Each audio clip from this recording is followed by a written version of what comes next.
지난 시간 우리가 바로 33장 12절부터 20절 말씀을 통해서 하회 이후에 우리가 걸어가야 할 길에 대해서 잠시 묵상한 바 있습니다.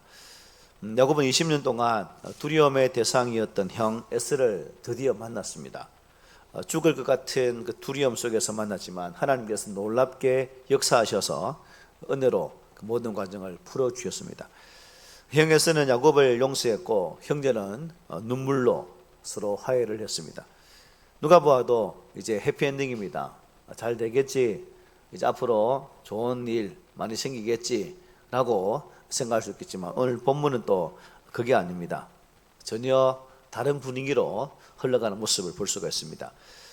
창세기 34장은 기쁨의 이야기가 아니라 비극적인 이야기라고 볼 수 있죠. 디나가 욕을 당하고 가정이 상처를 입고 형제들은 분노하고 결국 한석음 전체가 엄청난 비극의 소용돌이로 빠지게 됩니다. 왜 이런 일이 났을까? 형 에서와의 문제가 해결되는 왜 또 다른 문제가 발생했을까? 그 답은 어디 있을까요? 창세기 지난주에 보던 33장에 있습니다. 하나님께서는 야곱에게 어디로 가라 했죠? 베델로 가라고 했습니다. 그런데 베델은 어떤 곳입니까? 야곱이 도망가던 밤에 하나님을 만났던 곳입니다. 베델은 하나님과 약속을 맺었던 자리이자 야곱이 반드시 돌아가야 할 영적 목적지였다는 거예요.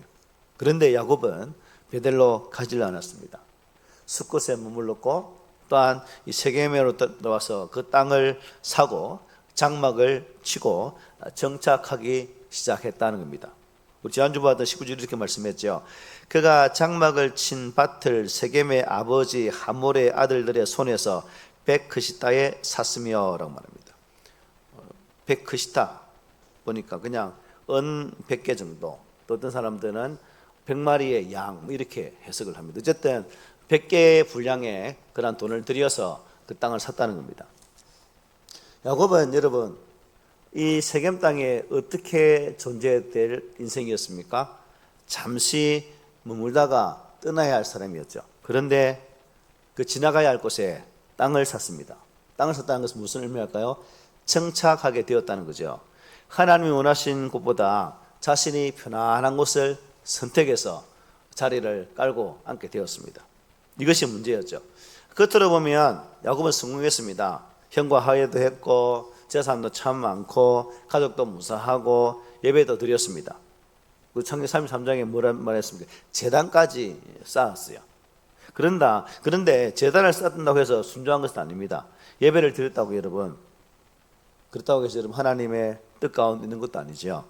하나님께서는 베델을 말씀하시는데 야곱은 세겜에 머무르게 되었다는 겁니다. 또 오늘 본문 34장은 바로 그 세겜에서 일어난 사건을 우리에게 말씀해 줍니다. 우리가 신앙생활을 하면서 아주 자주 범하는 실수가 있어요. 큰 시험은 잘 이기는데 조그마한 순종은 놓치는 경우가 많다는 겁니다. 큰 문제는 잘 해결하는데 하나님의 세밀한 인도하심은 무시할 경우가 왕왕 있다는 거예요. 야곱은 에서를 만나는 큰 시험을 통과했죠. 엄청난 두려운 그런 만남이었지만 하나님 은혜로 잘 통과했습니다. 그러나 베델로 가라고 말씀하시는 하나님의 음성에는 온전히 순종하지를 못했어요. 그리고 그 결과가 오늘 본문에 나타나는 디나의 비극입니다. 하나님과의 화해 중요하죠. 그리고 사람과의 화해도 매우 중요합니다. 그러나 화해 이후에 더 중요한 것이 있죠. 바로 순종의 삶입니다. 하나님은 은혜를 경험한 후에도 계속해서 하나님의 길을 걸어가기를 원하신다는 거예요. 오늘 창세기 34장은 바로 그것을 우리에게 묻고 있습니다. 당신은 지금 베델을 향해 가고 있는가? 아니면 세겜에 머물러 있는가? 오늘 말씀을 통해서 세겜에 머문 야곱의 가정에 어떤 일이 있는지를 한번 살펴보고 우리 역시 하나님의 뜻을 끝까지 따라가는 그러한 믿음의 성도가 되시기를 소망합니다. 1절에 보면 이렇게 말합니다. 레아가 야곱에게 낳은 딸 디나가 그 땅의 딸들을 보러 나갔다 말합니다. 그 땅의 딸들. 이 말씀을 보면 아무 문제 없는 것처럼 보이죠. 디나는 단순히 그냥 구경하러 갔습니다. 친구를 사귀고 싶은 마음도 있었겠죠. 또 세상을 더 알고 싶은 그런 생각도 있었을 것입니다. 그러나 문제가 어디 있습니까, 여러분? 여기에서 문제가 어디 있습니까? 그 땅의 딸들입니다. 그 땅의 딸들. 즉 가나안 문화, 그것을 보기를 원했다는 거죠. 당시 가나안은 우상 숭배로 물들어 있었고 그야말로 음란이 가득한 사회였습니다. 디나는 언약 백성으로서 살아야 했지만 세상 문화에 대한 이 호기심이 발동하게 된 거죠. 물론 세상을 여러분 무조건 두려워하거나 회피할 필요는 없죠. 그러나 성경은 반복해서 경고합니다. 세상에 대한 무분별한 호기심은 영적 위험의 출발점이 될 수도 있다는 겁니다. 디나와 같이 어떤 성도들은 간혹 이렇게 말하는 분도 계십니다. 세상 사람들이 어떻게 사는 것을 알아야 우리가 전도할 거 아닙니까? 그들의 삶을 모르는데 어떻게 전도하겠습니까? 라고 말하시는 분도 계세요. 그리고 세상을 알아야 우리의 신앙을 더욱더 확고하게 지킬 수 있지 않겠어요? 라고 말하는 분도 계십니다. 어찌 보면 좋은 말이기도 합니다. 그런데 세상에 대한 호기심과 세상 문화를 접하는 것은 당연히 우리 살아가면서 정당화될 수 있는 부분이죠. 그러나 이것은 우리를 시험에 빠지게 하려는 어찌 보면 사탄의 은밀한 유혹일 수도 있다는 겁니다. 하와도 그랬잖아요. 선악과를 바라보았을 때 마음이 동했습니다. 룻의 아내도 뒤를 돌아보는 욕심 때문에 탁 돌아보는 순간 소음기둥이 되고 말았죠. 아간도 그랬습니다. 바벨론의 그 화려한 옷이 탐났습니다. 숨기게 되죠. 다윗도 그랬습니다. 옥상을 걸다가 바세바를 보게 되죠. 죄는 조그만 호기심에서 발동해서 큰 죄로 커가는 것을 볼 수 있습니다. 그래서 야고보 사도는 이렇게 말했죠. 욕심이 잉태한 적 죄를 낳고 죄가 장성한 적 사망을 낳는다 라고 말씀했습니다. 오늘날도 마찬가지입니다. 한 번쯤은 괜찮겠지, 조금은 괜찮겠지, 이 정도는 괜찮겠지. 이제 고등학교 졸업하고 대학 들어갈 때 1학년 1학기 때 뭘 말합니까? 축제 많이 하잖아요. 신입생 환영회를 많이 합니다. 대학 문화를 경험한 분들은 아실 거예요. 그러면 꼭 벌어지는 것이 대학생들의 술을 왜 그렇게 좋아하는지 엄청 많습니다. 술 장사가 잘 돼요, 학교 앞이. 그래서 한 잔 괜찮겠지. 야, 뭐라. 예수 교회 다니도 한 잔 해도 안 되겠나? 이렇게. 군대 가도 마찬가지거든요, 여러분. 야, 군대 왔는데 뭐 안 와. 그냥 한 잔 마셔. 이렇게 유혹합니다. 한 잔이 몇 잔 됩니까? 2잔 되는 거죠. 2잔이 3잔 되고 3잔이 그냥 호로록 그냥 완전히 정신줄 놓게 됩니다. 바로 그렇다는 거죠. 그래서 영적 경계선을 무너뜨리는 것은 여러분 결국 작은 호기심에서 비롯된다는 것. 그래서 하나님께서 우리에게 결코 원하지 않는 방향이라면 그 어떤 호기심을 발동시켜서는 안 된다는 거죠. 그 호기심을 애초에부터 잘라버리는 그런 자세가 필요합니다. 성도는 세상을 향해 열린 눈보다는 어떻게 해요? 하나님을 향해서 항상 열려있는 눈을 가져야 돼요. 우리는 간혹 까꿀 하잖아요. 세상에 대해서는 활짝 열려있는데 하나님께 꽉 닫혀있어. 그러면 백중백 뭐예요? 실패할 수밖에 없는 거죠. 성도가 이 세상 사람들과 함께 살면서 그들과 화평한 관계를 맺는 것은 당연하고 마땅한 거죠. 잘 지내야 됩니다. 이웃과도 잘 지내야 돼요. 그렇다고 여러분 이 타락한 세속 문화까지 함께 공유해서는 될까요? 안 된다는 겁니다. 타락한 세속 문화는 단호하게 어떻게 해요? 벽역을 해야 되고 오직 경건에 이르는 그러한 연습까지 감당할 수 있는 성도가 되어야 한다는 겁니다. 그럴 때 우리의 신앙적 순결을 지킬 수 있을 뿐만 아니라 마귀의 유혹과 시험에서도 승리할 수 있다는 거죠. 그래서 여러분도 이웃과의 삶에서 직장생활 속에서 우리의 신앙에 조금이라도 유혹되는 부분이라면 단호하게 아니요라고 거절할 수 있는 그러한 용기 있는 신앙인이 되기를 소망합니다. 자, 본문의 가장 큰 문제는 이제 사실 디나가 아닙니다, 여러분. 디나는 사건을 일으킨 장본이지만 결국 야곱이죠. 서두에서 말씀드린 바와 같이 34장의 비극은 33장에서 이미 시작되었습니다. 하나님은 야곱에게 어디로요? 베델로 가라고 말씀하셨어요. 그러나 야곱은 세겜 땅에 머물렀습니다. 조금 전에 읽었던 33장 18, 19절을 보면 세겜 앞에 장막을 치고 땅을 삽니다. 정착하기 시작한 거죠. 그 결과 가족이 가나안 문화 한가운데 삶을 살게 됩니다. 부모의 영적 선택은 여러분 자녀의 환경을 좌우합니다. 부모가 중요한 거죠. 야곱은 안전을 선택했습니다. 그리고 편리함을 선택했다고 볼 수 있죠. 경제적 이익을 선택했습니다. 그러나 영적 안전은 완전히 놓치고 말았다는 거예요. 오늘날도 마찬가지입니다. 여러분, 부모의 결정이 중요합니다. 어디에 정착할 것인가, 무엇을 우선순위에 둘 것인가, 그리고 어떤 가치관으로 살 것인가, 이게 너무 중요해요. 부모가 이러한 가치관으로 무상하지 아니하면 자녀들도 그대로 따라갑니다. 그렇죠? 이걸 인정하죠, 이 부분. 그래서 자녀는 부모가 만든 환경 속에서 자라나는 겁니다. 자기는 그리 살아났고, 우리 자녀들이 왜 그런지 모르겠어요. 지려보면 아는데. 그럼 못 본다는 거죠. 야곱은 세겜을 선택했지만 그 대가는 가족이 치르게 된다는 거죠. 하나님 뜻보다 현실적인 계산을 앞세우면 결국 손해를 보는 것은 바로 우리 자신인 것을 반드시 기억하시길 바랍니다. 이절에 보면 이렇게 말합니다.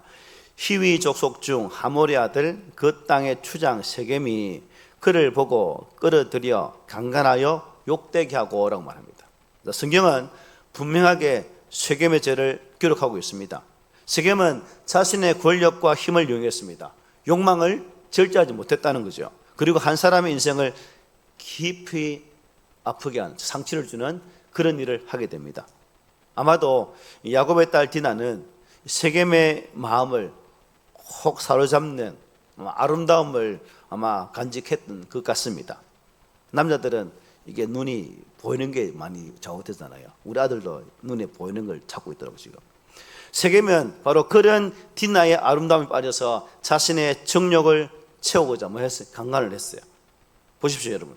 세겜의 안목의 정욕에 빠져서 디나를 강간한 대가가 무엇입니까? 그 자신은 물론 부족 전체가 멸망을 당하는 아픔을 가져오게 됩니다. 이것이 바로 성경이 우리에게 경가라고 하신 안목의 정욕이 주는 무서운 거예요. 그것이 올바른지도 모른 채 생각하지 않고 그냥 눈에 보이는 대로 보기 좋은 대로 행동하고 보기에 좋은 것만 수단과 방법을 가리지 않고 취할 때는 어떻게 해요? 멸망을 초래할 수밖에 없다는 거죠. 오늘날 전 인류가 온갖 즐거움에 시달리면서 고통 가운데 살다가 마침내 죽음에 이를 수밖에 없었던 근본 원인이 뭡니까? 아담의 안목의 정욕 아닙니까? 보기에 좋았다. 사단의 유혹에 그것을 보았을 때에 하나님께서는 금단의 열매로 주셨지만 그것을 따먹게 되어지고 이 불순종이 결국 우리 인생에게 큰 고통, 병이 들어오는 그런 고통이 왔다는 거죠. 그래서 오늘날도 많은 사람들은 자기 눈에 보기에 아름답고 화려한 세상의 죄악을 따라 살다가 결국 타락하게 되어지고 파멸되어지는 모습을 우리가 주변에서 왕왕 보지 않습니까? 그러므로 우리 성도들은 자기 눈에 보기에 좋은 것을 따라가서는 안 되고 그것이 먼저 하나님 앞에서 바른 것인지 아니면 죄악된 일은 아닌지를 생각할 수 있어야 한다는 거죠. 바로 그것이 멸망으로부터 자신을 지키는 지혜로운 행동임을 꼭 기억하시길 바랍니다. 죄는 여러분 결코 개인적 것으로 자기 한 사람으로 끝나지 않습니다. 세겜 한 사람의 죄가 디나를 울게 만들었고 야곱의 가정을 완전히 흔들어 버렸고 세겜성 전체를 위기로 몰아넣고 말았습니다. 이처럼 죄는 엄청난 파괴력을 가지고 있다는 거예요. 죄는 관계를 깨뜨리고 신뢰를 무너뜨리고 공동체를 흔든다는 사실입니다. 그래서 하나님은 죄를 가볍게 여기지 않으신 것입니다. 오늘 우리도 기억해야 됩니다. 순간의 욕망이 평생의 상처를 남길 수 있다는 것. 죄는 즐거움보다는 훨씬 큰 대가를 요구한다는 사실을 꼭 기억하세요.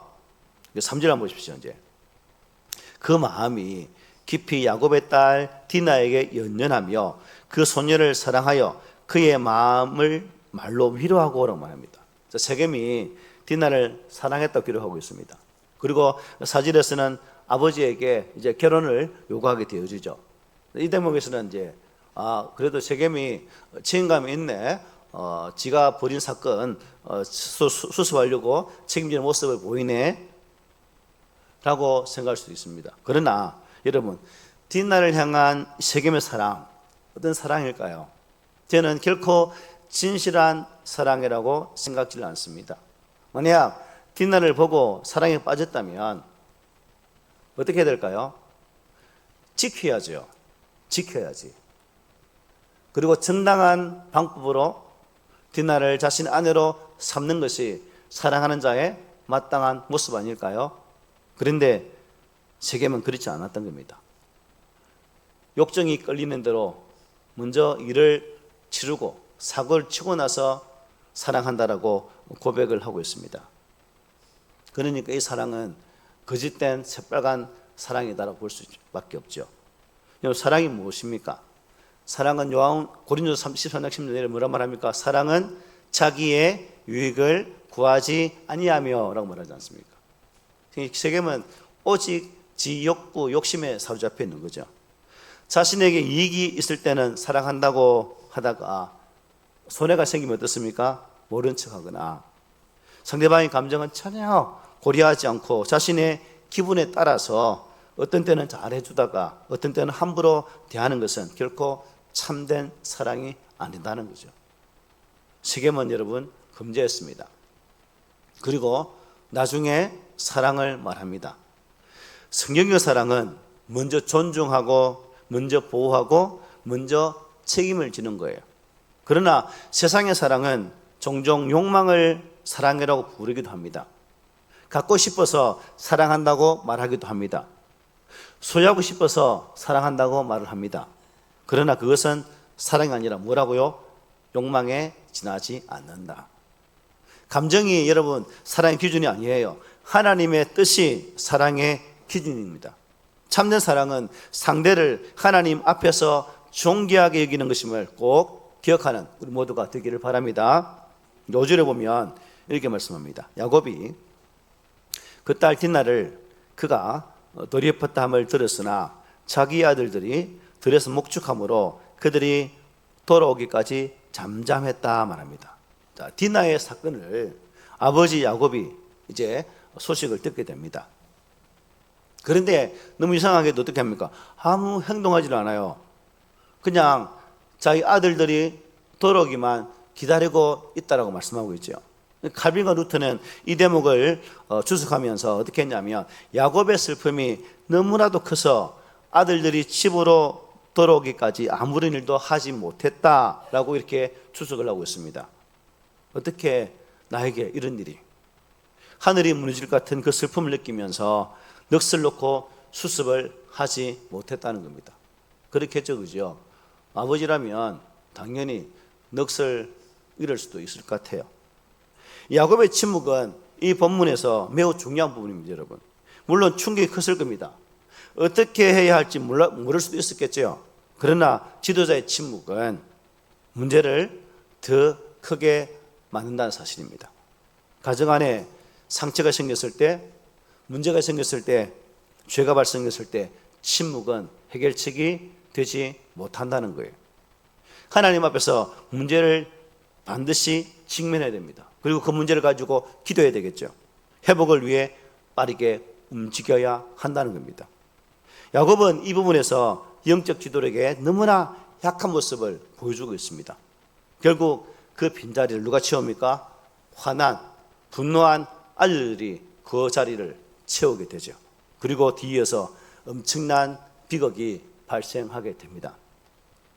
그리고 여러분 이어지는 8절부터 12절을 쭉 보면 하몰과 세겜은 이제 결혼을 제안을 합니다. 단순한 결혼 제안이 아닙니다, 여러분. 혼인하고 거주하고 장사하고 재산을 우리 함께 늘리자는 거죠. 즉 무슨 정책일까요? 이게 동화 정책이라고 부르죠. 동화 정책. 언약 백성과 가나안 족속이 하나가 되자는 겁니다. 여러분 가능합니까? 하나님의 백성과 이방 민족이 하나 될 수 있나요? 없어요. 이것은 바로 심각한 영적 문제를 가져오는 출발점입니다. 하나님 이미 아브라함에게 구별된 백성으로 살라고 말씀하셨어요. 그러나 세겜 사람들은 우리 같이 살자, 우리 같이 잘 섞어보자, 같이 번영하자라고 지금 말하고 있는 겁니다. 세상은 늘 그렇게 말하죠. 구별되지 말라고, 거룩하게 살지 말라고, 믿음도 좀 적당히 하고 좀 살아라고 이렇게 말을 합니다. 그러나 하나님은 너희는 거룩하라, 너희는 구별되라, 너희는 나의 백성이 되라고 단호하게 말씀하셔요. 교회가 이 세상과 같아질 때 어떻게 될까요? 영향력을 완전히 상실하게 됩니다. 성도는 세상 속에서 살지만 세상에 속한 사람이 결코 아니라는 것을 꼭 기억하십시오. 야곱과 그의 아들들이 하몬의 제안을 어떻게 합니까? 받아들인다면 뭘 해야 될까요? 이들도 그들과 같이 우상을 숭배해야 됩니다. 야곱과 그의 아들들이 지금 하몰의 제안을 받아들인다면 이 세겜 추장과 무슨 관계됩니까? 사돈이 되어서 그곳에서는 안전하게 편안하게 살 수는 있었겠어요. 하지만 여호와의 신앙의 순수성은 결코 보존할 수 없다는 겁니다. 그러므로 야곱과 그의 아들들은 비록 순수한 목적은 아니지만 이어지는 말씀 보면 무할례자와 할례자는 결코 결혼할 수 없다라고 14절에 말을 하게 되죠. 이와 같은 성도들은 여호와의 신앙의 순수성을 지하려는 그러한 종교 혼합주의는 어떻게 해요? 철저하게 배격을 해야 됩니다. 철저하게. 신명기 7장 1절로 7절에 보면 하나님께서 가나안 땅에 들어가는 이스라엘 백성들에게 하신 말씀이 계세요. 그들과 결혼하지 말고 그들과 어떠한 혼합 정책을 쓰지 말라라고 말씀하셨어요. 그 중에서 신명기 7장 2절로 4절 말씀만 보겠습니다.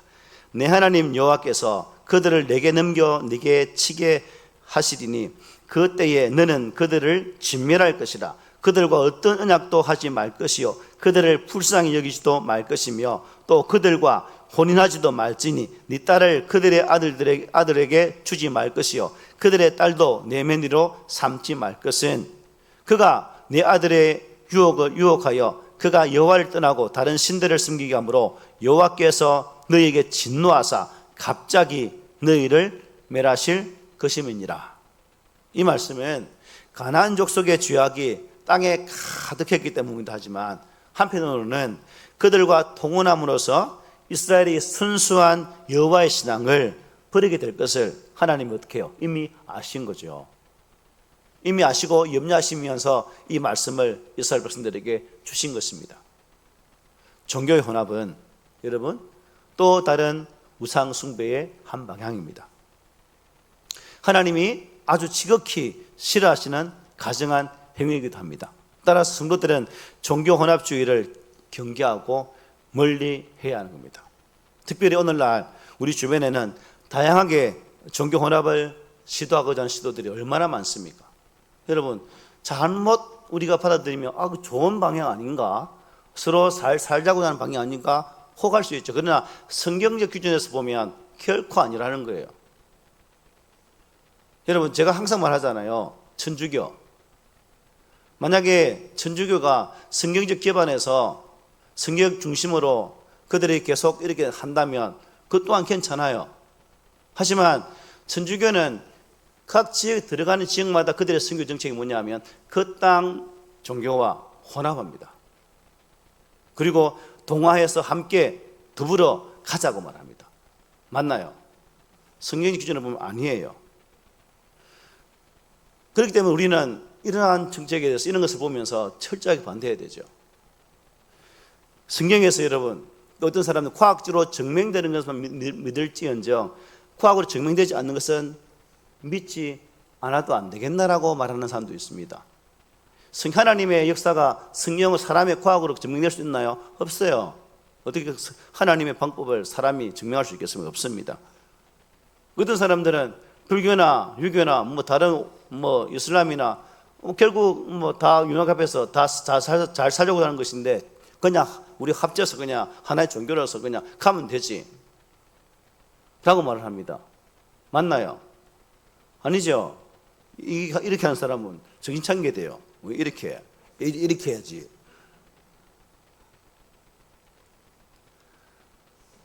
WCC가 뭡니까? 종교다원주의 아닙니까? 그러면 우리는 오직 성경, 오직 예수 그리스도 외에는 어떠한 곳에서도 구원이 없다는 사실을 명심해야 된다는 겁니다. 하나님의 거룩한 구원의 방식이 기록되어 있는 성경 속에서 말씀하시는 방법으로 이루어져야 되는 것이지 사람의 생각이나 사랑의 방법이나 이따인 것으로 윤리도덕으로 해서는 안 된다는 거예요. 여러분, 인간이 윤리적으로 완전할 수 있습니까? 없어요. 결코 없습니다. 그러므로 함께 더불어 잘 살면 싸움도 없고 전쟁도 없고 평화로운 세상이 되지 않겠습니까? 라는 말에 솔깃해서 우리가 가지고 있는 유일신앙을 저버려서는 결코 안 된다는 사실입니다. 우리의 신앙을 빼앗기 위해서 사탄은 지금도 우리 주변의 많은 사람들을 우리에게 유혹의 도구로 사용하고 있습니다. 친한 사람이 될 수 있겠고 또한 아주 친숙한 사람이 그런 모습을 타고 올 수 있다는 거죠. 그런데 모든 것은 사탄의 궤락이라는 사실을 꼭 기억하십시오. 그러면 우리는 어떤 신앙을, 어떤 희생을 치더라도 하나님을 향한 신앙의 권에서는 단 한 발자국도 어떻게 해야 될까요? 양보해서는 안 되는 거죠. 굳건한 여호와의 신앙으로 무장하고 하나님의 거룩한 말씀의 터 위에 서서 우리의 신앙을 온전히 세워가야 하는 거예요. 구원은 오직 성경 안에 있습니다. 예수 그리스도를 통해서만 이루어진다는 거죠. 이 믿음을 우리가 굳건히 지키기를 바랍니다. 말씀 마칩니다. 오늘 본문은 여러분 단순히 뒷나의 비극은 아닙니다. 하나님의 뜻보다 뭐예요? 자신의 계산을 앞세운 사람의 결과를 보여주고 있는 장면입니다. 세겜의 문 작은 타협이 이러한 큰 상처를 가져오고 말았습니다. 오늘 말씀은 우리가 무엇을 말합니까? 세상에 대한 무분별한 호기심을 경계하는 거예요. 하나님 뜻보다 앞서는 타협을 결코 완전히 버려버리는 겁니다. 우리의 가정이 오직 하나님의 약속의 땅, 베델 땅으로 나아가고자 해야 된다는 거예요. 세겜은 여러분 편안한 곳이지만 엄청난 위험이 도사리고 있는 곳입니다. 베델은 순종의 자리였지만 바로 은혜의 자리였습니다. 그러므로 내가 있어야 할 곳, 내가 가야 할 방향을 우리는 잘 선택해야 되겠죠. 하나님 오늘 우리에게 말씀하세요. 세겜에 머물지 말고 베델로 올라가라. 다음 주에 말씀이기도 합니다. 이 부르심에 우리가 순종함으로 우리 자신과 가정, 교회가 이 하나님의 보호하심 안에 거하는 복된 삶을 살아야 되지 않겠습니까? 바라기는 우리 하나님 땅에 있는 교회 모든 교회가 짝짝꿍해서 다른 것 같이 산다 할지라도 우리 꾸미는 교회만큼은 내 눈에 혹이 들어와도 그런지 못하네 라고 오직 하나님 한 분을 섬길 수 있는 그런 믿음의 수호자가 되시기를 말씀으로 부탁을 드립니다.